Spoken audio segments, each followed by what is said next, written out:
안녕하세요. 수인제 두뇌과학 목동인지심리센터 센터장 공명자입니다. 오늘은 현명한 엄마의 감정관리법, 화를 잘 참는 법에 대해서 말씀드리도록 하겠습니다. 화를 잘 참는 법, 사실은 이 말 자체가 무척 어려운 것 같아요. 우리 아이들하고 하루 종일 지내다 보면은 하루에도 정말 여러 번 화를 내게 되고, 또 화를 내고 나면 어머님들께서 굉장히 좌절감을 느끼시죠. 오늘도 또 내가 감정 폭발을 했구나, 이런 생각이 좀 드시기도 할 거예요. 요즘에는 책도 많아서 이제 내원하시는 어머님들이 얘기하실 때 책도 많이 읽고 그리고 노력도 많이 하는데 자꾸 무너져요, 이런 얘기를 하는데 참 안타까운 것 같아요. 그렇죠? 우리 아이들이 또 쉽지 않고 그런 부분들이 있어서 어려움이 많습니다. 사실은 이 화라는 거를 참을 수는 없어요. 예, 참을 수는 없죠. 예.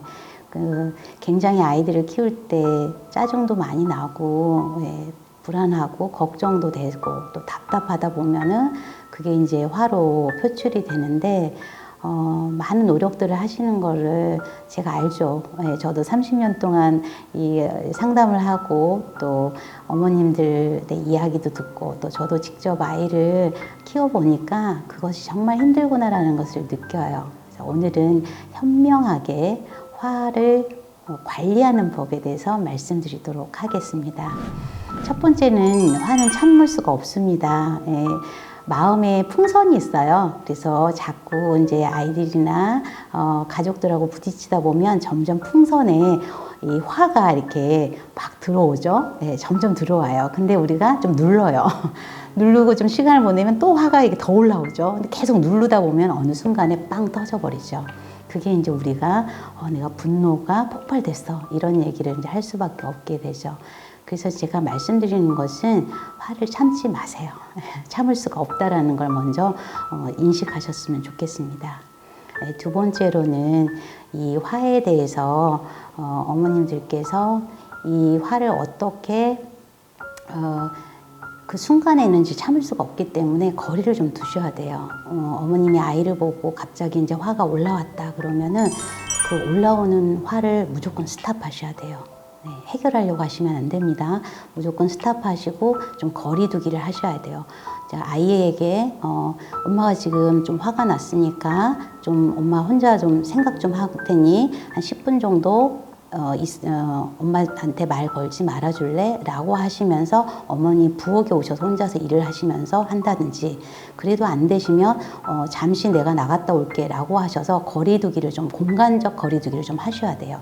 그래서 시간적 거리두기, 공간적 거리두기를 좀 하신 다음에 어머니께서 이 올라오는 감정을 좀 빼셔야 돼요. 예, 아까 얘기했죠? 화라는 풍선에 공기를 좀 빼셔야 돼요. 예, 그러고 난 다음에 어머님이 생각하셔야 되는 것이 내 화나 짜증 밑에 있는 진짜 1차 감정을 찾아내셔야 돼요.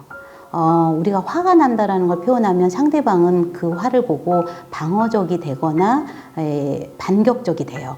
그렇기 때문에 우리가 화를 그대로 표현하는 것은 굉장히 서로에게 관계에서 좋지 않아요. 그리고 궁극적으로는 좋은 문제 해결 방법도 안 됩니다.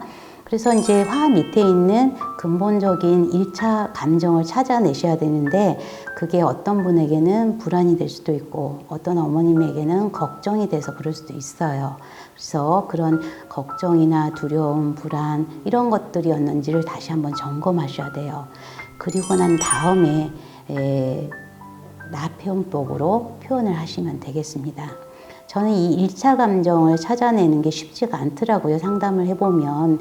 그래서 제가 사용하는 방법은 화가 난다, 짜증난다, 이 말을 아예 사용하지 못하게 합니다. 그리고 다른 감정들을 한번 찾아보라고, 감정 단어를 보고 이제 하라고 합니다. 그래서 이렇게 해서 나 표현법까지 하면은 보통은 아이들이나 배우자들이 이해를 할 수가 있게 돼요. 그래서 1, 2, 3, 4단계로 이제 관리를 하시면 되는데요. 사실은 이제 상담을 하다 보면은 첫째는 1차 감정이 잘 찾기가 어려워요. 그렇기 때문에 코칭을 좀 받으셔야 돼요. 우리가 살아오면서 진짜 나의 일차 감정이 무엇인지를 모르고 살아왔기 때문에 나의 진정한 일차 감정이 그 화를 촉발시키는 일차 감정이 무엇인지를 점검하시고 탐색하실 필요가 있는데 그건 혼자 하기가 어려워요. 그래서 전문가의 코칭을 좀 받으시면 되겠습니다. 그다음에 두 번째로는 그 어렸을 때 이 감정의 관리를 받으셔야 되는데 우리 어머님 세대는 사실 어머님의 어머님들이 바쁘셨잖아요. 네, 그렇기 때문에 정말 이 감정 관리를 또 감정적인 피로들을 많이 못 채우신 분들이 있어요. 그래서 감정에 빈약한 부분들이 있기 때문에 그 부분에 대해서도 좀 코칭 상담을 받으셔서 좀 해결을 받으시면 됩니다. 자, 이렇게 하시고 나면 훨씬 감정을 정리하고 표현하시는데 수월하게 돼요. 부정적인 감정은 나쁜 감정이 아닙니다. 좋은 감정이에요. 그것도 우리에게는 살아가는 데 있어서 긍정적인 감정만 필요한 게 아니고 부정적인 감정도 필요합니다.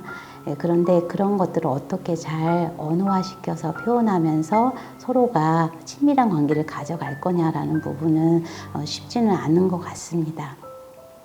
이제 우리가 부모님들이 먼저 이런 감정 관리를 잘 하셔야지만 아이들에게 있어서 감정 관리하는 방법을 훈육시킬 수가 있죠. 그런데 부모님들이 그렇게 하지 못하면 결국 우리 아이들에게도 감정 관리하는 방법을 가르쳐 줄 수가 없어요. 그래서 어머님들께서 먼저 이런 본인의 감정 관리 부분을 점검해 보실 필요가 있습니다. 참 많이 안타까운 게 어머님들과 아버님들을 만나면 어머님, 아버님 때도 그런 감정적인 필요가 많이 있으셨잖아요. 그리고 또 우리 아이들이 쉽지 않기 때문에 저는 우리 모두가 다 초보 엄마고 초보 아빠이기 때문에 누구의 탓은 아닙니다. 어머니, 아버님 탓은 아니고 단지 지금은 이런 필요들이 어머님, 아버님들에게도 있지 않나라는 생각을 하게 됩니다. 네, 오늘은 엄마의 화, 크게 말하면 감정 관리하는 방법에 대해서 말씀드렸습니다. 다시 한번 정리하자면 첫 번째는 화는 참는 게 아니다. 참을 수가 없다. 입니다. 그 다음에 두 번째로는 우리가 화가 올라왔을 때는 무조건 스탑하셔야 되겠습니다. 시간과 공간의 거리두기를 하는 것이 필요하다라고 말씀드렸습니다. 세 번째로는 우리가 1차 감정을 찾아봐야 된다. 화나 짜증이 진짜 감정이 아니라 그 밑에 있는 불안이나 두려움, 걱정이 있는지를 점검해 봐야 된다. 그리고 그 1차 감정을 네 번째 단계에서는 나 표현법으로 표현해야 된다라고 말씀드렸습니다. 이렇게 단계를 좀 1단계에서 4단계로 한번 표현하는 것을, 관리하는 것을 연습을 좀 해보셨으면 좋겠습니다. 물론 처음부터 잘 되지는 않아요. 우리 어머님, 아버님들 다 초보 엄마, 아빠잖아요. 그렇죠? 그러니까 본인이 잘 안 된다고 또 낙담하거나 좌절하지 마시고 오늘 안 됐지만 내일 또 내가 이런 감정관리법을 해봐야지, 내가 이걸 잘해서 연습을 많이 해서 우리 아이를 감정관리하는 것을 잘 도와줄 수 있을 때까지 내가 포기하지 않겠다라는 마음으로 연습해 주시면 좋겠습니다. 감사합니다.